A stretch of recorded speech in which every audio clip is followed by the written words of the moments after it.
اگر تم یہ جاننا چاہتے ہو کہ کیوں اللہ تمہارے دل سے کسی چیز کا خیال نہیں نکال رہا، کیوں تمہیں ایسی آزمائش میں ڈال کر تڑپا رہا ہے کہ تم ٹوٹ جاتے ہو یا بکھر جاتے ہو، کیوں وہ تمہارے دل کو بے چین کر رہا ہے، اتنے ہو کیوں اصل میں اللہ کو جب کسی انسان کا سجدہ کرنا پسند آ جاتا ہے تو پھر اللہ ایسے ایسے اسباب بنا دیتا ہے کہ انسان سجدہ کرنے پر مجبور ہو جاتا ہے۔ جب اللہ تمہارے دل سے اس انسان کا خیال نہیں نکال رہا، جان لو یہ بات اللہ اس خیال کے ذریعے تم سے رابطہ کرنا چاہ رہا ہے، تمہاری مانگنے کی طرف اللہ کو پسند آ گئی ہے۔ رحمان تو بس آزمائش بھیج کر تمہیں اپنے قریب کر رہا ہے۔ یاد رکھو، اللہ تمہارے دل سے کسی چیز کا خیال تب تک نہیں نکالتا جب تک تمہارے نصیب میں اس کے ملنے کی گنجائش رہتی ہے۔ سنو، جب تم ٹوٹ کر اللہ کو پکارتے ہو تو قرآن پاک میں میرا رب فرماتا ہے، تمہارے پاس ہوں، جب کوئی پکارنے والا مجھے پکارتا ہے تو میں اس کی دعا قبول کرتا ہوں۔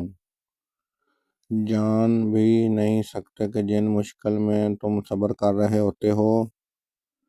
تو اللہ کن کن ذریعوں سے تمہارے لیے مدد تیار کر رہا ہوتا ہے۔ اگر تمہیں ایسا لگتا ہے کہ تمہاری زندگی میں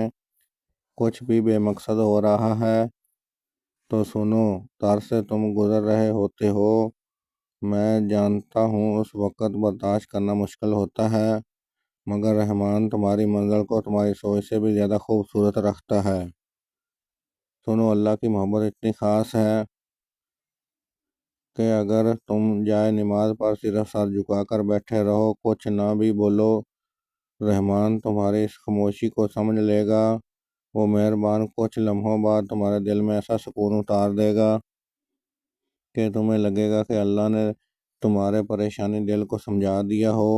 اور وہ رحمان تم سے کہہ رہا ہو کہ تم مجھ سے نا امید مت ہو، میں ہوں نا، سب ٹھیک کر دوں گا۔ یاد رکھو، اللہ تمہاری چاہ سے انکار نہیں کرتا، وہ تمہارے صبر سنبھال کر رکھتا ہے اور تمہاری صدائیں رو نہیں کرتا۔ اور جانتے ہو، جب تم سب کچھ اللہ پر چھوڑ دیتے ہو